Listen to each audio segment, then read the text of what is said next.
The final season begins with a cold opening that rewinds to November 12, 1983, revisiting the night of Will Byers' original disappearance, but this time revealing a sinister truth. Inside the Upside Down, Will was attacked by a Demogorgon, and although the boy tried his best to escape, he was still caught and brought by the creature to its master, Vecna, and here we learn that it was Vecna who orchestrated the abduction. He captures Will with his tentacles and forces a mysterious substance down the boy's throat to initiate a connection that would span for years.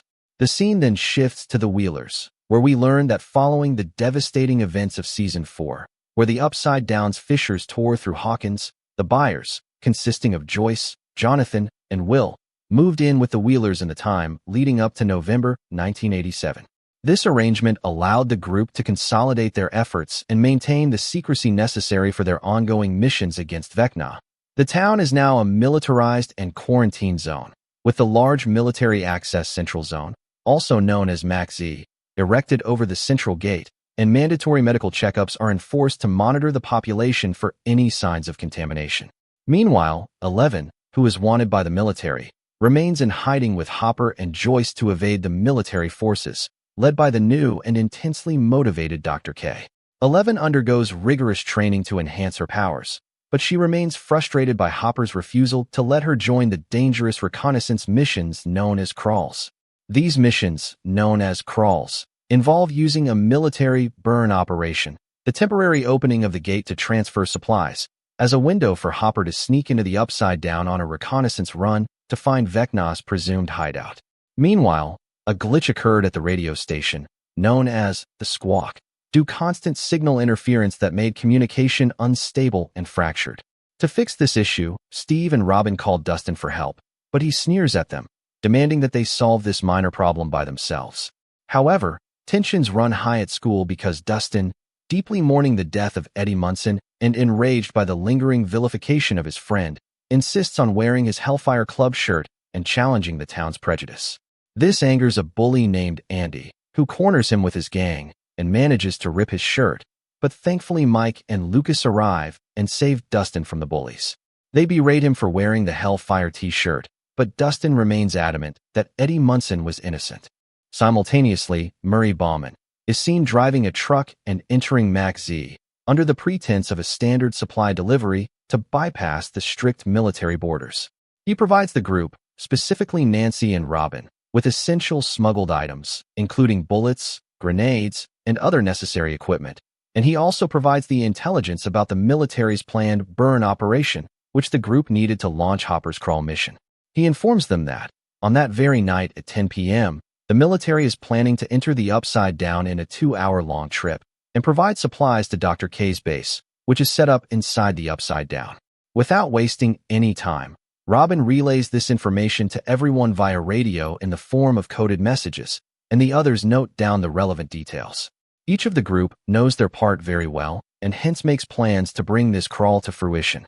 But right at that moment, Will is seen entering a trance. It seems as if the sky is spinning, and this makes him disoriented. His friends rush to his aid and assume that he had visions due to Vecna still being alive. Simultaneously, Holly Wheeler is seen enjoying on a tire swing, but a boy named Derek makes her spin fast, making her disoriented. Her friends soon return to classroom, but she is seen by her teacher, interacting with her mysterious, imaginary friend, Mr. Watsit, whom only she can see. After school, Mike is seen talking with Holly, and she discloses to him that someone named Mr. Watsit visits her and warns her about monsters lurking in her town that like to eat kids. Mike comforts her and gives her a figurine whom he names Holly the Heroic, while adding that the figurine will keep her safe from danger. This boosts her morale, and she keeps the figurine in her bag. Back inside the Upside Down, Sergeant Akers meets with Dr. K, and she demands for 11 to be in her custody by any means possible, making it clear to us that she has sinister plans in her mind. Meanwhile, Dustin is seen grabbing a corn snake from the school laboratory and promptly hides it inside Andy's locker. This surprises Andy, and he pees on himself out of fear, embarrassing himself in front of his schoolmates. He finds the words Hellfire written in his locker, making it clear to him that this was all Dustin's doing. To exact revenge, he and his friends track Dustin, who is seen visiting Eddie's grave, and although Dustin gives a good fight, they gang up on him and beat him brutally till he passes out. Inside a hospital, Lucas is seen visiting Max, who is still in coma. He gently caresses her hand and plays her favorite music in the hopes of bringing her back to consciousness. Right then, the monitor shows her progressing heartbeat, but all of a sudden the track finishes and Lucas changes the tape. Meanwhile, Mike meets with 11 and the duo make plans about taking their families to a faraway place away from Hawkins after the successful crawl, where they can start afresh. At night, the members assemble at the Squawk and Hopper takes a radio, and Steve connects the radio of the van with his frequency, planning to communicate during the crawl. Hopper begins his journey through an underground tunnel, and Joyce wishes him the best of luck. Lucas and Mike take cover inside high-rise buildings and spy on military trucks, carrying supplies inside the Upside Down, and relay this information to Hopper, who secretly boards one of the trucks, and it leads him straight inside the Upside Down.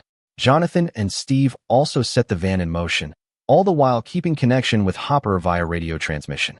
The plan was going smoothly, but out of the blue, the driver hits the brakes, leading to one military truck crashing on the other. To their horror, the radio echoes the sound of a Demogorgon attacking the troops, and Hooper is shot in the crossfire. The monster soon attacks his truck and kills the soldier driving it, and post that, vanishes into thin air. Inside the radio station, Will again gets visions, and this time, he sees through the eyes of the Demogorgon, as if they are connected to the same hive mind. Joyce makes him snap out of it, and with a scared voice, he recalls that he saw the monster about to attack the Wheelers. Back inside the Wheeler house, Holly is seen sleeping in her bed, while the lights flicker, drawing her attention. To her horror, a Demogorgon breaks through the ceiling and attacks her. She holds onto the bed, and somehow manages to free herself from its grasp. Scared, she runs to her mother, Karen Wheeler, and the mother-daughter duo hide inside the bathtub under the cover of soap bubbles, trying to deceive the monster. Hearing the commotion, her husband, Ted Wheeler, comes with a golf club in hand, but he is no match for the monster. In a final confrontation, Karen breaks a wine bottle and stabs the monster repeatedly, but it has little effect on the Demogorgon. It eventually strikes her abdomen and throat, making her bleed and fall on the floor, while the little Holly watches in horror. Nancy and 11 rush to the Wheeler house in a car, and to their horror, find Karen lying in a pool of blood. Just before losing consciousness, she manages to utter a single word, Holly, which is enough to make 11 understand that the monster has taken Holly inside the Upside Down. Hence she chases it, while Nancy calls 911. Back inside the hospital, Mike and Nancy confront the consequences of keeping their parents in the dark about the Upside Down, and Mike soon pieces together that Holly's so-called imaginary friend, Mr. Watson, might be real and connected to the disappearance. Therefore, Nancy and Mike sneak into the patient rooms by disguising themselves as nurse and patient respectively. They manage to speak with Karen, who is still alive but is unable to vocalize due to her injury, so she uses a notebook to communicate. When Nancy asks her about the description of Mr. Watson, Karen writes down the description Holly had given her, a gentle, tall man with a hat, a vest, and a pocket watch, before slowly spelling out his first name, Henry. This chilling reveal confirms their greatest fear. Henry is in fact Vecna, who was previously known as Henry Creel. Meanwhile, inside the Wheelers' residence, the military suspect that someone was present with Nancy, who must have followed the Demogorgon inside the Upside Down, and hence pull up the nearby CCTV footages. Inside the alternate dimension, 11 encounters Hopper, who has also been navigating the Upside Down following the previous attack, and although Hopper is initially furious at 11 for putting herself in danger, the two decide to work together, following the wounded Demogorgon's blood trail. They follow the trail for quite some time, but soon, Hopper is seen slowing down. When 11 pushes for answers, she realizes that he has been shot and hence with great care, patches up the wound. This reminds Hopper of his daughter who had passed away due to cancer. He recounts how much he had suffered after that loss, and hence now wants to protect 11 by any means, as she reminds him of his deceased daughter. They continue their journey, and soon hear ominous sounds nearby, which leads them to a colossal organic wall. This makes it clear to 11 that the Demogorgon has taken Holly through the wall, and she is now Vecna's prisoner. On the other hand, Colonel Sullivan discovers from the CCTV footages that 11 had accompanied Nancy to her home, making it clear to them that 11 is indeed inside the Upside Down, and Sergeant Akers relays this development to Dr. K. Meanwhile, a battered Dustin rejoins Steve and Jonathan and lies that he had met with an accident, leading to him being badly injured and missing the crawl. But the friends are smart enough to understand that it was Andy and his group who gave him the beating of his life. Back inside the radio station, Robin pulls Will aside, only to theorize that Will is now a human antenna, using which they can track Vecna and the Demogorgon. And his recent visions prove her theory. They slip through the back door, unnoticed by his mother Joyce, and continue their separate investigation, where they come across the tire swing in Holly's school. This makes it clear that previously, he had shared a vision with Holly while she was on the tire swing. Just then, he had another vision, and this time, shares a vision with Derek, letting us know that he will be Vecna's next target.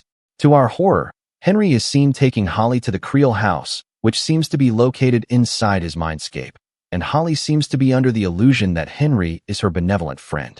Back inside the alternate dimension, Hopper uses his knife and 11 uses her abilities, but even after trying so hard, they are unable to enter through the wall.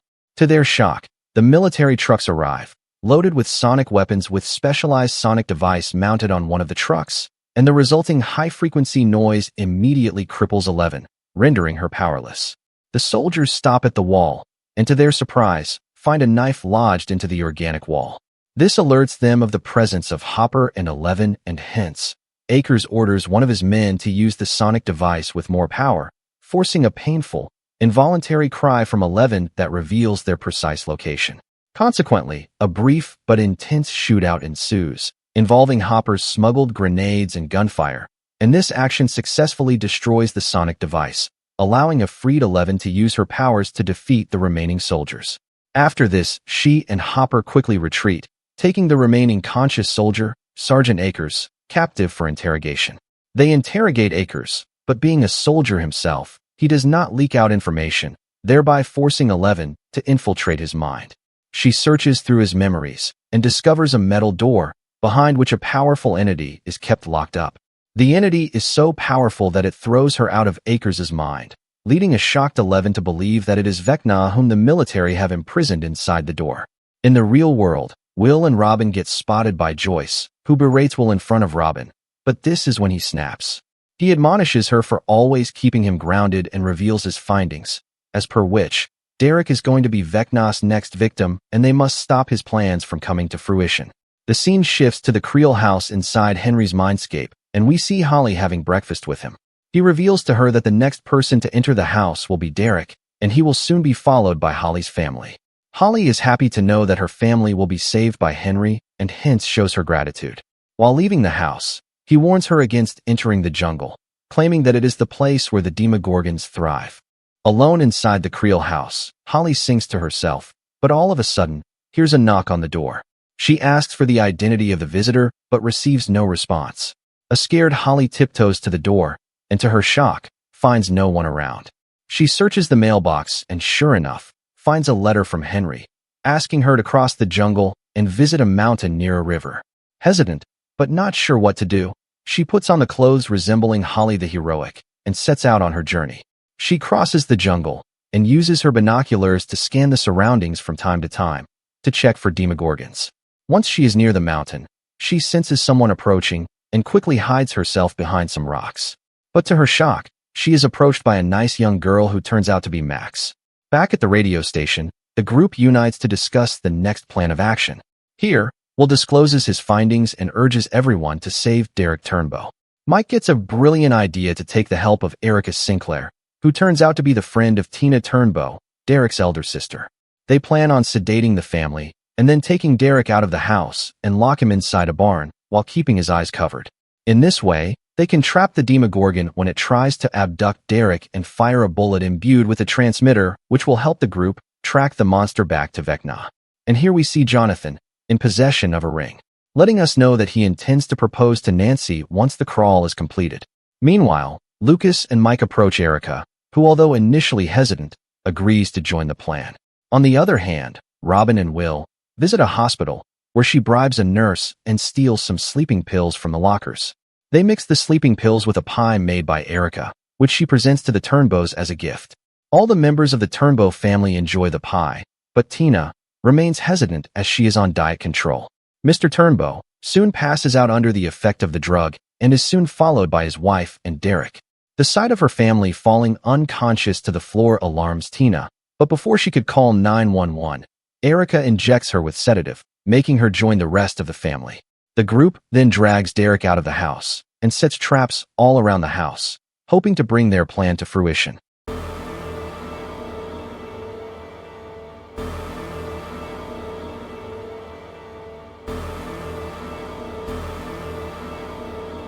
As expected, the monster soon arrives and falls in their trap of barbed wires, while Nancy shoots it with a modified bullet.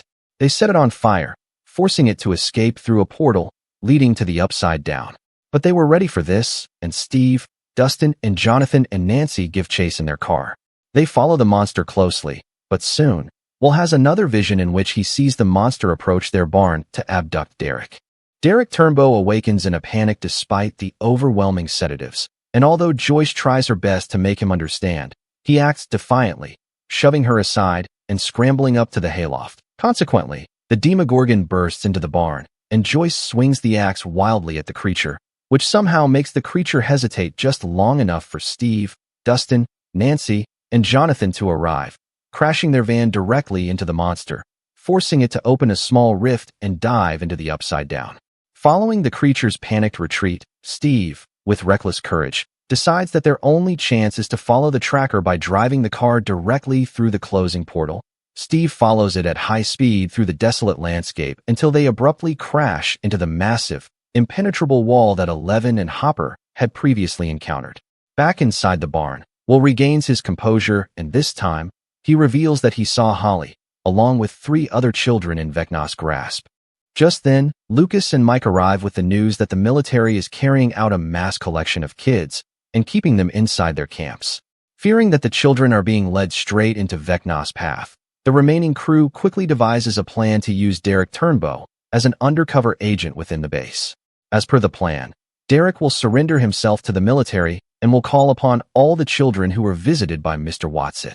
Post that, he will communicate via radio and the rest of the group will use the underground tunnels leading to the washroom of the military base to rescue the kids. Derek follows the instructions religiously and soon identifies the few kids who were visited by Mr. Watson. Entrance. Good job. Now round up anyone who's seen Mr. Are you talking about Henry?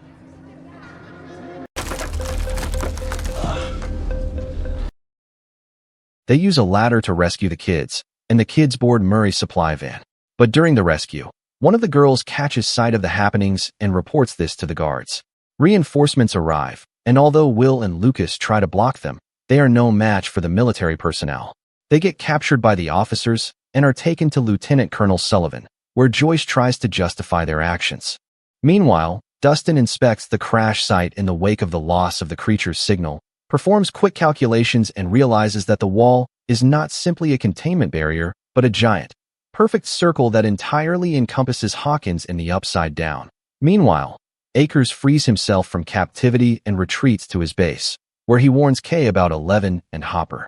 In the midst of the escalating crisis, Eleven and Hopper successfully infiltrate the Max Z Upside Down facility, using her abilities.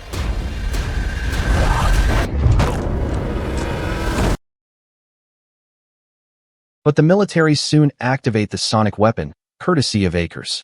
This renders Eleven powerless, and we see her writhing in pain. Hopper fights the soldiers alone and manages to put down most of them.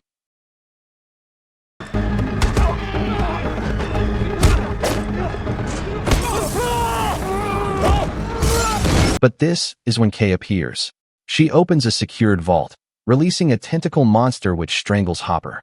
She interrogates him while he is being choked, and displays her ruthlessness by decreasing the temperature of the room, which gives the creature more strength to choke Hopper. Eleven tries to intervene, but due to the sonic weapon, she is powerless to do anything. But this distraction allows Hopper to press a button, which weakens the monster. No sooner than he is freed, he disarms Kay and confiscates her badge, and knocks her out cold. Inside Henry's mindscape, Max discloses to Holly that she was in fact the one who wrote the cryptic note and drew the map, explaining that she deliberately lured Holly to the cave because she desperately needed a trustworthy partner to escape the dimensional prison. Max then revealed the terrifying reality of her survival. explaining that when Vecna killed her in Season 4 and opened the final gate, her physical heart briefly stopped, yet her consciousness did not fully die. Consequently, her mind became trapped inside Vecna's mental domain, which she described as a terrifying, stitched-together hellscape made of Henry Creel's own memories. She confessed that her survival was solely dependent upon following the faint recurring sounds of Kate Bush's song, Running Up That Hill, which somehow bled through the dimensional barrier whenever Lucas played it in the real world, and this sound allowed her to stabilize herself within the internal prison. Furthermore, Max divulged the cave's crucial secret, confirming that she chose the location because Henry Creel is inexplicably terrified of it and will not enter, making it a critical and unbreachable sanctuary. Finally, seeing Holly's bravery and her successful solo journey to the location, Max revealed her perilous plan. She needs Holly to return to Henry at the Creel house and act as a distraction and decoy, which would then enable Max to attempt her own desperate escape from Henry's clutches. Back in the real world, while Will and his group are being interrogated by the military, the ground itself becomes a portal as Demogorgons suddenly erupt from subterranean tunnels in a coordinated ambush, bypassing the perimeter fences and throwing the facility into immediate chaos. The soldiers attempt to form a defensive line and open fire with heavy automatic weapons, yet the sheer speed and ferocity of the creatures overwhelm them. To our horror, the massive main gate to the Upside Down opens, and Vecna strides onto the battlefield and immediately paralyzes the remaining resistance with a wave of psychic energy. Meanwhile, Will, who has been watching the slaughter from the perimeter alongside Mike, Lucas, and Robin, is spotted by the villain, and Vecna uses his telekinesis to levitate Will into the air. Vecna, in a chilling telepathic monologue, reveals that his plan is to use the abducted children as clean vessels for the hive mind, much like he once attempted with Will. After this revelation, the monster returns to the Upside Down, dragging the children with him. Back at Murray's van, he and Robin try their best to shake off the monsters, but the persistent creatures eventually catch up to them. Robin tries to protect the kids, and the Demogorgons surround the van. As the Demogorgons lunge toward Mike, Lucas, and Robin to tear them apart, Will gathers all his strength and screams in a mix of rage and concentration. In a shocking twist of events, Will extends his hand and exerts a dominant telepathic command, instantly freezing the attacking Demogorgons in midair. He then proceeds to kill the monsters with ease, thereby saving his friends and revealing that he now possesses the power to control the creatures of the Upside Down. Back inside Kay's lab, Eleven and Hopper enter the vault and, to their utter shock, find Kali Prasad locked inside it. The two friends reunite after a long time, and this brings tears in Eleven's eyes. Thank you for watching. If you like this recap, please subscribe to the channel and let us know which character you liked best and why.